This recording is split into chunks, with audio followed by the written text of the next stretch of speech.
আসসালামু আলাইকুম রহমতুল্লাহ। আলহামদুলিল্লাহ।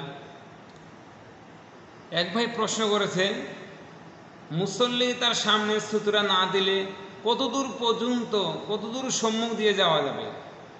মসজিদে কাতার সোজা করার জন্য যে দাগ দেওয়া থাকে তাকে কি সুতরা হিসেবে গণ্য করা যাবে কি না,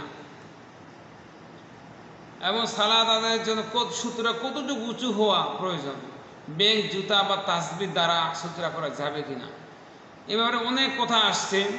তো আসুন আমরা জানি সুতরা আসলে কি। মুসল্লির সামনে সুতরা রেখে সালাত আদায় করা সুন্নত মুআক্কাদা। রাসূল সাল্লাল্লাহু আলাইহি সাল্লামের যুগে এই যে দেখতেছেন আপনারা পিলার, এই যে পিলার দেখতেছেন, রাসূল সাল্লাল্লাহু আলাইহি সাল্লাম এরকম পিলারের সামনে সাহাবা পিলারের সামনে দাঁড়াইতেন, মানে এটাকে সুতরা ধরতেন, অথবা এইরকম ওয়ালের সামনে সালাত আদায় করতেন, এটাকে সুতরা ধরা হতো, সুতরা।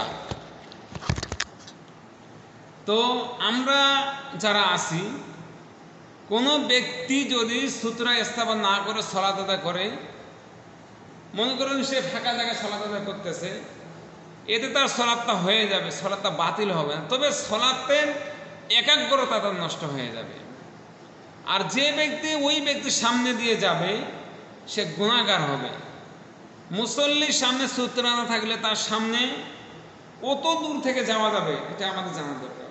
মোটামুটি 3 হাত 3 গজ, অর্থাৎ আপনি যেখানে দাঁড়াইছেন তার সামনে সেজদার জায়গা যেটা সেটা, এবং 3 গজ হাদিসের মধ্যে আসছে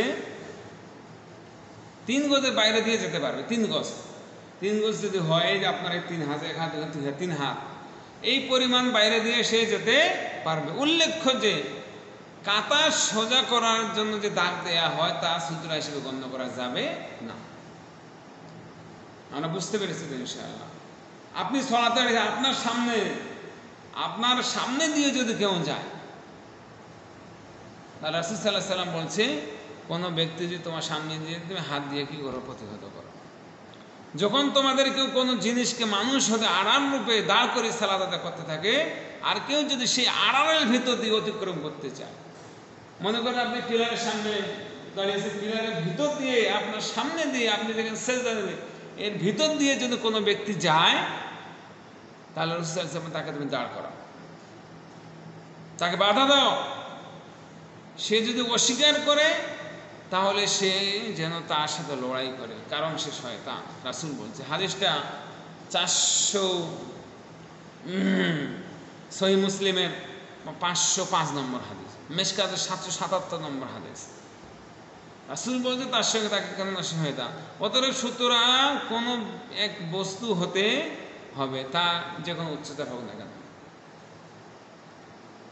সালাত আদায়কারী ব্যক্তির সামনে কেউ বসে থাকলে তাকে সুতরা ধরা যাবে কিনা, এটা আমাদের প্রশ্ন। আরেকটা, আপনি সালাত আদায় করতেছেন, আপনার পিছনে একটা কাতার আছে, হ্যাঁ, এখন আপনি তাকে, এই লোকটাকে সুতরা ধরতে পারবেন কি? দেখা গেল যে আপনি বাইরে হয়ে যাবেন, ধরতে পারবেন।